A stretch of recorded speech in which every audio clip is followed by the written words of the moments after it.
नमस्कार बच्चों, आप सभी का हार्दिक स्वागत और अभिनंदन। इससे पहले वाले सत्र में हमने पढ़ा था वस्त्र उपयोगी तंतुओं के गुण। इन्हीं गुणों को आगे बढ़ाते हुए आज हम इसके तंतुओं के और गुण का अध्ययन करेंगे। इसमें पहला अपन पढ़ेंगे घनत्व। घनत्व से तात्पर्य है कि वस्त्र को समेट के यदि रखें तो वो कितनी जगह घेरता है, उसे हम कहते हैं घनत्व। वस्त्रों का भार उनके घनत्व पर निर्भर करता है। जिन रेशों का घनत्व जितना अधिक होगा उनसे बने वस्त्र उतने ही अधिक भारी होते हैं। अक्सर भारी वस्त्र अधिक गर्मी प्रदान करते हैं, परंतु यह हमेशा सत्य नहीं होता। भारी वस्त्र हमेशा ही गर्माहट प्रदान करते हैं। हल्के ऊनी वस्त्र भारी वस्त्रों की अपेक्षा अधिक गर्माहट प्रदान करते हैं। रेशम और नायलॉन के वस्त्र निम्न घनत्व वाले होते हैं। शीशे और एस्बेस्टोस के वस्त्र उच्च घनत्व वाले होते हैं। ओल्फिन के रेशे सभी रेशों से हल्के होते हैं तथा ये पानी पर भी तैर जाते हैं। वस्त्रों की गर्माहट एवं लोकप्रियता के लिए रेशों में कम घनत्व के गुण का होना अनिवार्य है। किसी भी वस्त्र की लोकप्रियता तभी रहती है जब वह कम वजन का होते हुए भी शरीर को अधिक गर्माहट और आराम प्रदान करे। नेक्स्ट है अपघर्षण प्रतिरोधक क्षमता। अपघर्षण प्रतिरोधक क्षमता किसी भी रेशे का वस्त्र उत्पादन क्षेत्र के लिए एक अनिवार्य एवं महत्वपूर्ण गुण है। इसके अभाव में वस्त्रों की लोकप्रियता संभव नहीं है। सभी वस्त्र प्रयोग के पश्चात गंदे हो जाते हैं, अतः उनकी धुलाई आवश्यक है। धुलाई करते समय अक्सर वस्त्र को रगड़ना पड़ता है। साड़ी के फॉल, शर्ट के कॉलर, बाहों को जहाँ की गंदगी अधिक होती है, मैल जम जाता है, उन स्थानों पर ब्रश से हमें रगड़कर साफ करना पड़ता है। अगर धुलाई करते समय रेशे टूट जाते हैं तो वैसे वस्त्र कमज़ोर होते हैं और शीघ्रता से फट जाते हैं। रेशे टूटकर बिखर जाते हैं जिससे वस्त्रों में छेद हो जाते हैं। उपभोक्ता वस्त्र करते समय इस बात की जानकारी प्राप्त कर लेना चाहता है कि वस्त्र आसानी से घर पर रगड़कर धोया जा सकता है अथवा नहीं। प्रायः वस्त्रों को रगड़ कर धोने से वस्त्र की सतह पर रेशे के सिरे ऊपर की ओर गुठली के समान निकल जाते हैं। ऐसे वस्त्र अच्छे नहीं माने जाते क्योंकि इनकी सुंदरता एवं आकर्षण गुठली निकलने के कारण स्वभावतः नष्ट हो जाती है। अतः रेशों में रगड़ एवं घिसावट सहन करने की क्षमता का होना अनिवार्य है, क्योंकि प्रत्येक वस्त्र को रगड़ना, धोना, टांगना, इस्त्री करना, तह करना आदि कई सारी प्रक्रियाएं करनी होती है। नेक्स्ट गुण अपन अध्ययन करेंगे विद्युत संवाहकता। मानवकृत रेशों में उच्च विद्युत संवाहकता होती है। वस्त्र उत्पादन रेशों में विद्युत चार्जों को संवाहित करने का गुण विद्यमान होना चाहिए।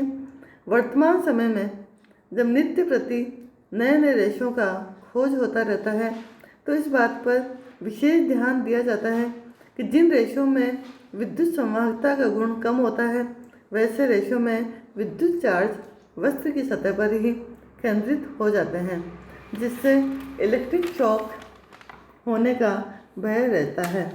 उच्च विद्युत संवाहकता के वस्त्रों में इसका खतरा कम से कम रहता है। नेक्स्ट प्रॉपर्टी है अनम्यता। तनाव सामर्थ्य, विस्तारण क्षमता, प्रत्यास्था, लचीलापन के समान ही अनम्यता के गुण होना भी रेशों में अनिवार्य है। जिन रेशों में अनम्यता का गुण विद्यमान रहता है उन्हें बटना, ऐंठन देना, कताई करना, वस्त्र रूप में बुनना सरल होता है। वस्त्र बुनाई करते समय ताने एवं बाने के धागों को फ्रेम में चढ़ाते समय अनेकों बार ऊपर नीचे करना पड़ता है। उन्हें मोड़ना और झुकाना पड़ता है। अगर रेशों में अनम्यता का गुण विद्यमान होगा तभी वह वस्त्र निर्माण प्रक्रियाओं में नहीं टूटेंगे, अन्यथा वे बार बार टूट जाएंगे, जिन्हें प्रत्येक बार जोड़ना संभव नहीं होगा। फलतः वस्त्र बुनाई करना संभव नहीं हो सकता। और जिस वस्त्रों में अनम्यता का गुण होता है वे ज़्यादा जनप्रिय और लोकप्रिय होते हैं। नेक्स्ट प्रॉपर्टी है आपकी ज्वलनशीलता। भिन्न भिन्न रेशों में ताप के प्रति ग्राह्यता भी भिन्न भिन्न होती है। कुछ रेशे ताप के संपर्क में आकर शीघ्रता से जल जाते हैं, जबकि कुछ शीघ्र ही पिघल जाते हैं। नायलॉन के रेशे ताप के संपर्क में आकर पिघल जाते हैं। धूप में रखने से ऊन के रेशे कमज़ोर पड़ जाते हैं। कपास एवं रेयॉन के रेशे आग पर रखने से धीरे धीरे जलने लगते हैं। ज्वलनशीलता का माप समय से किया जाता है। परिधान में वे ही वस्त्र पसंद किए जाते हैं जिनकी ज्वलनशीलता कम से कम होती है। कृत्रिम रेशों में इस गुण को परिसज्जा करते समय उपार्जित की जाती है, तभी उनसे वस्त्र बनाए जाते हैं। रेशों की ज्वलनशीलता का ज्ञान रेशों को आग पर रखने से ज्ञात होता है। इसकी माप समय से की जाती है। कुछ रेशे आग के प्रति अवरोधक होते हैं तथा धीरे धीरे जलते हैं। आग लग जाने पर ऐसे वस्त्रों को बुझाने का अवसर मिल जाता है, परंतु वर्तमान समय में टेंट, कुर्सियाँ, दरियाँ, जैकेट, बच्चों के वस्त्र, महिलाओं के वस्त्र आदि ऐसे कृत्रिम रेशों से निर्मित किए जाते हैं जिन्हें आग लगने पर बुझाने का अवसर ही नहीं मिलता तथा और बड़ी दुर्घटना हो जाती है।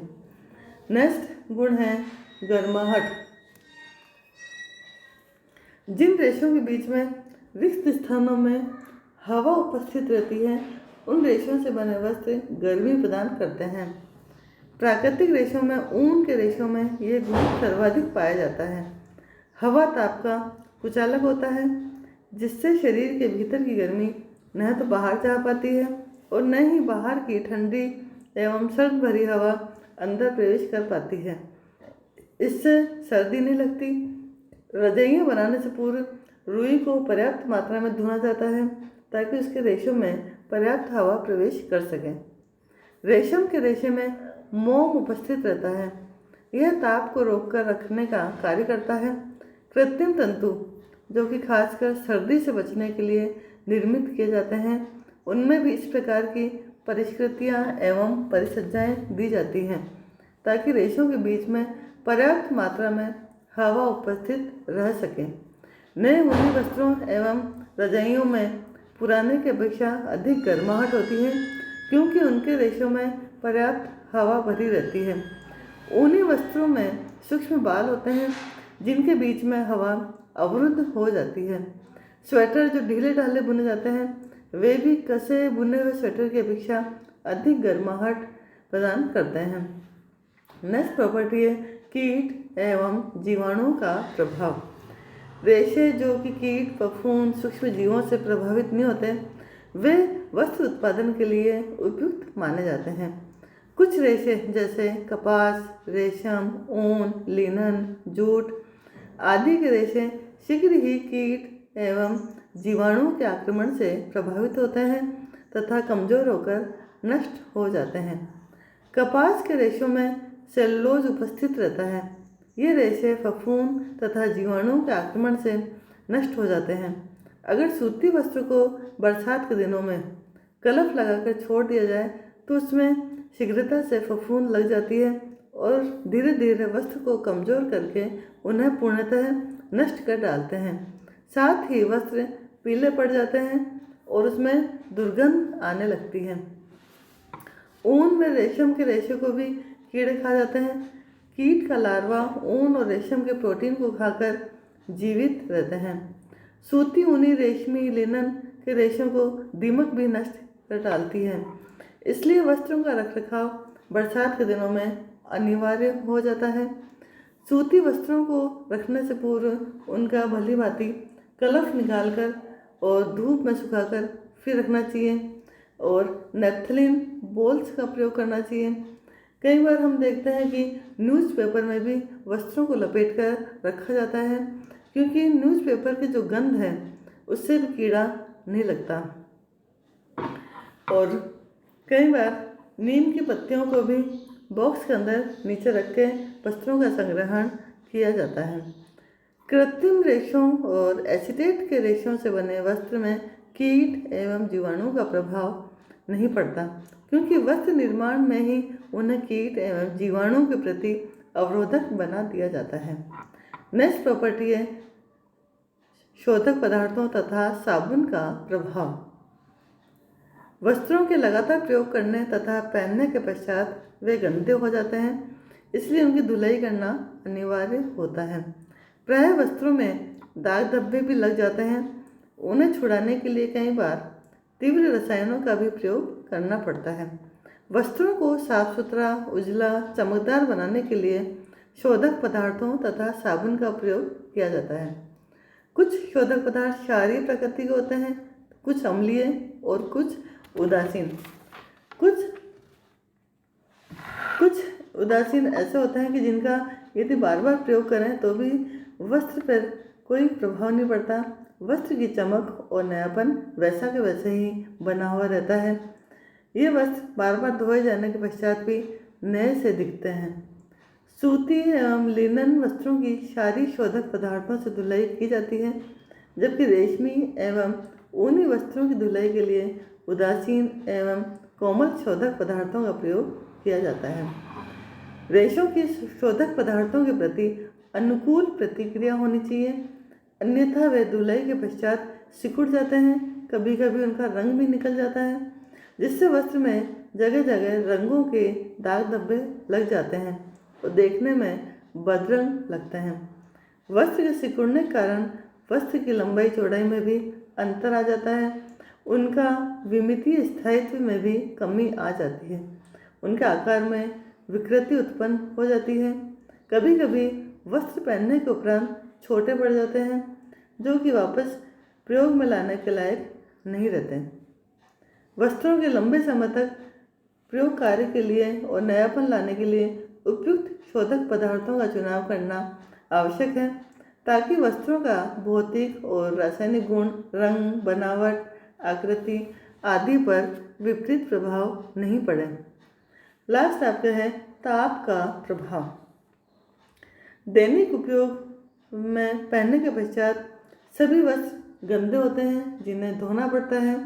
धोने के पश्चात आवश्यकता अनुसार कलफ लगाकर इनको प्रेस करनी होती है, ताकि वस्त्र दिखने में सुंदर और आकर्षक लगे। सभी प्रकार के रेशे ताप से प्रभावित होते हैं। कुछ रेशे ताप के संपर्क में आने पर विघटित हो जाते हैं, कुछ रेशे जल जाते हैं, जबकि कुछ रेशे पिघल जाते हैं। लिनन एवं कपास के रेशे अधिक ताप के संपर्क में आकर जल जाते हैं। रेशम और ऊन के रेशे अत्यधिक ताप से विघटित हो जाते हैं, जबकि नायलॉन के रेशे कम ताप पर गर्म एवं अधिक ताप पर पिघल जाते हैं। ताप सहनशीलता के आधार पर ही वस्त्रों की इस्त्री करनी पड़ती है। सूती एवं लिनन के वस्त्र को उबलते हुए पानी में क्षारीय शोधक पदार्थों के साथ मिलकर उबाल सकते हैं अथवा विसंक्रमित कर सकते हैं। इनके रेशे अधिक ताप पर कम प्रभावित होते हैं, परंतु इनकी चमक कम हो जाती है। सूती वस्त्रों से सलवटें हटाने के लिए अधिक ताप पर इस्त्री करनी पड़ती है। ऊनी वस्त्र अधिक ताप से प्रभावित होते हैं और इनके रेशे कमजोर पड़ जाते हैं। रेशमी वस्त्रों में ऊन की अपेक्षा अधिक ताप सहन करने की क्षमता होती है। रेशमी वस्त्रों को 40 डिग्री सेंटीग्रेड ताप में इस्त्री करना उपयुक्त होता है, जबकि ऊनी वस्त्रों को सीधे इस्त्री करना उपयुक्त नहीं रहता, बल्कि इसके ऊपर सूती वस्त्र रखकर इस्त्री करनी चाहिए। इस तरह से ये आपके रेशों या तंतु के आवश्यक गुण हैं, जो कि उसमें होने ही चाहिए। ये गुण यदि रेशे और तंतु में होंगे तो कपड़े में आएंगे और वो कपड़ा हमारे लिए बहुत अधिक सूटेबल होगा, ये उपयुक्त होगा। धन्यवाद।